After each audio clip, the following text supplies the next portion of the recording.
Vous avez une mauvaise connexion internet mais vous voulez streamer quand même parce que ce monde vous attire. Personnellement j'ai attendu d'avoir une bonne connexion avant de me lancer sur Twitch, mais si vous voulez vraiment tenter l'aventure malgré un débit faible, eh bien il existe des astuces et des réglages intelligents à faire sur son logiciel de streaming.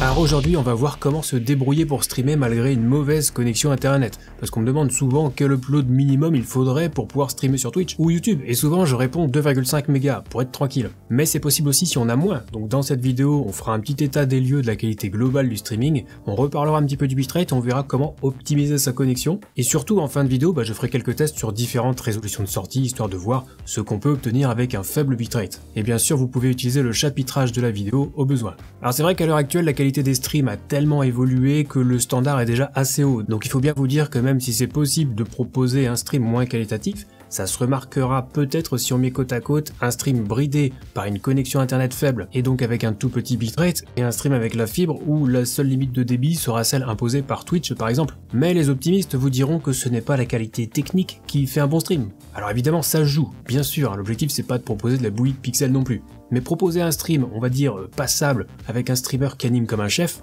ça sera toujours mieux qu'un stream en 1080p où le streamer décroche un seul mot toutes les 10 minutes. Bref, l'animation a déjà été traitée dans une vidéo précédente, je vous laisse le lien dans une fiche quelque part par ici et dans la description si le sujet vous intéresse. Donc on va reparler du bitrate. Pour faire simple, le bitrate c'est la quantité de données que vous envoyez sur votre stream, donc en gros, je vulgarise à l'extrême, la qualité. Mais si j'ai une mauvaise connexion internet, je ne pourrais pas envoyer un bitrate supérieur à ce qu'est capable d'envoyer ma connexion, c'est logique. Donc déjà il faut que je détermine la vitesse d'envoi de ma connexion internet, c'est ce qu'on appelle le débit ascendant, ou l'upload. Donc pour tester ça, on peut utiliser un site comme speedtest.net et on aura un résultat en mégabits par seconde. Et comme le bitrate serait en kilobits par seconde dans un logiciel de streaming comme OBS Studio, je multiplie par 1000 le résultat pour avoir en kilobits par seconde. Et donc dans l'exemple ici, j'ai un upload de 890 kilobits par seconde. C'est vraiment pas ouf. J'ajoute également que cette valeur varie un petit peu. Si vous refaites un autre test dans la foulée, c'est possible que vous ayez plus ou moins. Et c'est pour ça qu'on prendra toujours un petit peu de marge pour régler le bitrate de notre stream, entre 10 et 20% en moyenne. Mais du coup, peut-être que Twitch propose une solution, après tout c'est une plateforme de streaming, c'est leur spécialité. Mais malheureusement, les recommandations de Twitch s'arrêtent au 720p avec un débit recommandé à 3000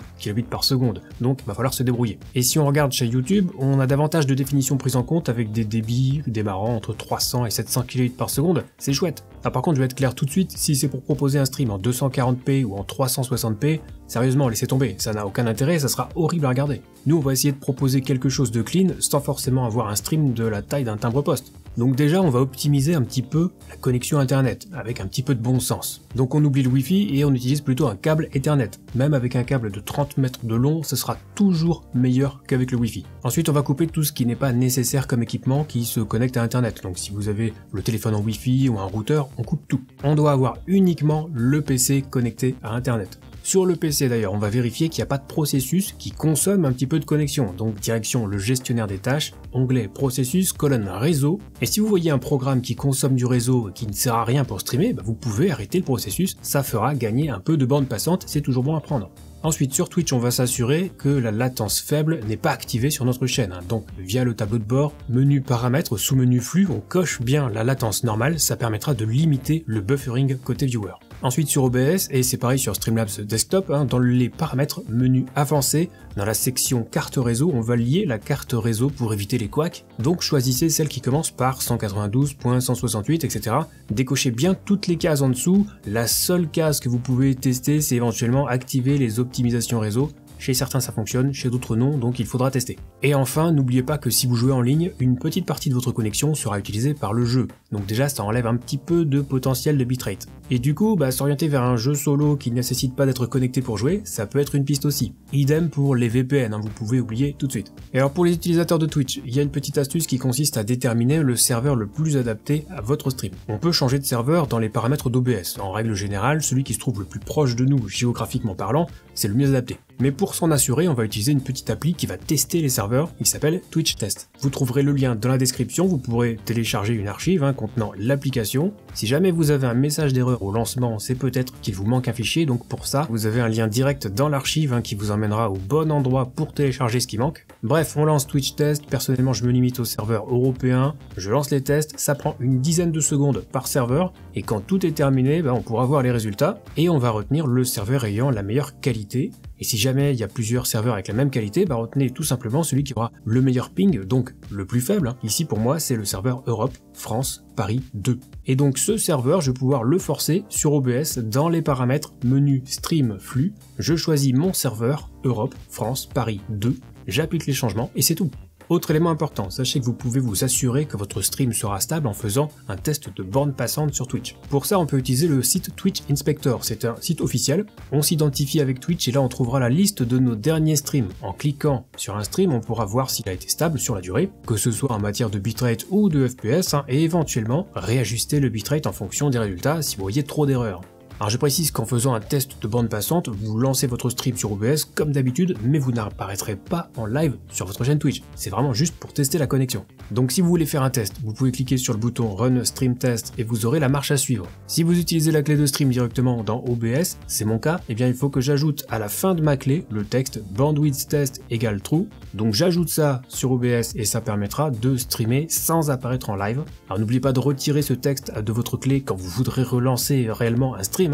Et sinon, encore plus simple, si vous avez connecté votre compte Twitch à OBS, vous aurez la possibilité de cocher la case « Activer le mode test de bande passante » qui fait exactement la même chose mais de façon automatisée. Donc cochez la case, lancez votre stream, vous n'apparaîtrez pas en ligne sur Twitch, je le rappelle. Faites tourner un petit peu votre jeu comme si vous faisiez un stream normal et une fois le stream terminé, vous pourrez aller voir le résultat sur le site Twitch Inspector et éventuellement ajuster votre bitrate au besoin. Ensuite, on va voir quelques autres optimisations. Donc, par exemple, je vous conseille d'utiliser un overlay et des alertes fixes, parce que les contraintes du stream avec une mauvaise connexion font que tout va se jouer sur le bitrate. Et plus il y aura d'éléments en mouvement à l'image, plus ce sera compliqué pour l'encodeur d'allouer du bitrate, c'est à cause de ça qu'on a parfois de la bouillie de pixels. Donc, overlay fixe, alerte fixe, pas de cadre de webcam animé, on limite au maximum les éléments dynamiques, il y aura déjà le jeu à gérer, ça sera bien assez. D'ailleurs, d'une manière générale, moins l'image à l'écran bougera, meilleur sera le rendu final. Donc, si vous voulez streamer du Rocket League, ça risque d'être un petit peu compliqué. Mais si vous voulez streamer un visual novel, ça sera déjà beaucoup plus facile. Donc c'est peut-être là aussi une autre façon d'aborder votre contenu et ce que vous voulez proposer à vos viewers. Et à mon sens, c'est toujours très intéressant de se poser ce genre de questions. Et c'est aussi pour ça que j'ai fait mes tests avec un jeu qui bouge pas trop, à savoir Worms WMD. Une autre solution si vous êtes un ADSL avec une mauvaise connexion internet, vous pouvez peut-être envisager de streamer en 4G, que ce soit via un partage de connexion avec votre téléphone ou via une petite box 4G. Le principe du débit ne changera pas. Ce qui sera plutôt important ici, c'est la stabilité de la connexion. Alors malheureusement, c'est impossible à déterminer à l'avance parce que ça varie d'un opérateur à l'autre, etc. Mais ça peut être une solution à considérer parce que les débits 4G sont souvent supérieurs à ce qu'on peut avoir avec un ADSL classique. Il suffit de faire un speed test pour s'en convaincre. Donc maintenant, on va passer au comparatif et on va essayer de voir si on peut arriver à des résultats corrects malgré un faible upload et donc un faible bitrate. Alors je vous conseille de regarder la vidéo en 4K pour limiter au maximum les effets de la compression YouTube. Je rappelle par ailleurs que le bitrate total envoyé en stream correspond au bitrate vidéo plus le bitrate audio, donc on va limiter ce dernier également. La valeur du bitrate se définit sur OBS dans le menu sortie, onglet streaming pour le bitrate vidéo, et onglet audio pour le bitrate audio qu'on limitera à 64 kbps par seconde, voire 96 en fonction de l'upload disponible. Pour l'encodeur, j'ai retenu le X264 en mode CBR avec un preset medium qui donne en général de bons résultats, le profil high, et j'ai évidemment limité le framerate de sortie à 30 fps dans le menu vidéo d'OBS en y modifiant directement la résolution de sortie et en choisissant le filtrage de mise à l'échelle Lanczos qui est le plus qualitatif. Alors pour en savoir plus sur le bitrate, je vous invite à consulter la vidéo dédiée que j'ai faite à ce sujet parce que j'entrerai pas trop dans le détail de pourquoi je choisis tel bitrate avec telle résolution de sortie. Là on va vraiment s'intéresser aux résultats en termes de rendu. Et enfin, pour ces tests, je suis parti d'une source en 1080p que j'ai par la suite encodée dans un format sans perte pour pouvoir la réutiliser dans différentes situations. Et pour essayer de se mettre en situation, justement, j'ai par la suite upscalé tout aux dimensions du lecteur Twitch, comme si j'étais en train de regarder un stream en fait, et comme vous pouvez le constater à l'image. Alors pour chaque vitesse d'upload, j'ai adapté le bitrate en conséquence et j'ai testé sur 4 résolutions de sortie différentes, allant du 720p au 480p. Alors évidemment, plus la résolution de sortie est élevée, moins il y aura de bits par pixel, puisque le bitrate est fixe. Il n'empêche qu'on obtient des résultats plutôt corrects malgré tout dans les différentes situations testées ici, que ce soit avec un faible bitrate ou une faible résolution de sortie ou les deux. Alors c'est aussi dû au preset médium du X264 qui fait un bon job, mais qui nécessitera un bon processeur, même si c'est vrai que la puissance requise sera toutefois moins importante que si on devait streamer en 720p ou en 1080p. Et je rappelle une dernière fois que les résultats que vous voyez ici sont soumis à la compression YouTube, donc je peux vous dire que chez moi c'est même encore un peu meilleur. Et je terminerai en précisant que pour les viewers qui regarderont le stream sur téléphone, les différences seront d'autant plus faibles vu la petite taille de l'écran. Donc avec toutes ces astuces et les résultats des tests, qu'est-ce qu'on peut retenir? Est-ce qu'on peut streamer avec une mauvaise connexion internet? Quel upload minimum faut-il pour streamer? Déjà rappelons que moins ça bougera à l'écran, plus ce sera facile de s'en sortir avec quelque chose de propre. Et sinon, après les tests que j'ai effectués, je trouve qu'on a des résultats plutôt potables avec un tout petit upload et donc un tout petit bitrate à 800 kbps par seconde, ce qui est vraiment très faible. Mais malgré tout, vu le standard de qualité actuelle du streaming, je pense qu'il faudrait quand même au moins 2,5 mégas en upload pour être tranquille et ne pas descendre trop bas en résolution de sortie, parce que c'est vrai qu'en dessous du 480p ça commence à être vraiment limite avec un voile flou. Alors certes on peut se débrouiller avec moins dans une certaine mesure, les tests l'ont montré, mais 2,5 mégabits par seconde en upload, ça permettrait de proposer un stream correct sans faire trop de concessions sur le bitrate et sur la résolution de sortie, en supposant qu'on optimise vraiment sa configuration et qu'on ne streame pas un jeu qui bouge dans tous les sens. Bref, c'est possible de streamer avec une mauvaise connexion internet, il faut juste streamer de façon intelligente et ça passe. Maintenant, si la vidéo vous a plu, n'oubliez pas le petit pouce bleu, vous pouvez aussi vous abonner à la chaîne et activer la cloche. Si vous avez des questions concernant le streaming ou que vous voulez passer un moment sympa, vous pouvez venir me voir dès que je suis en live sur Twitch,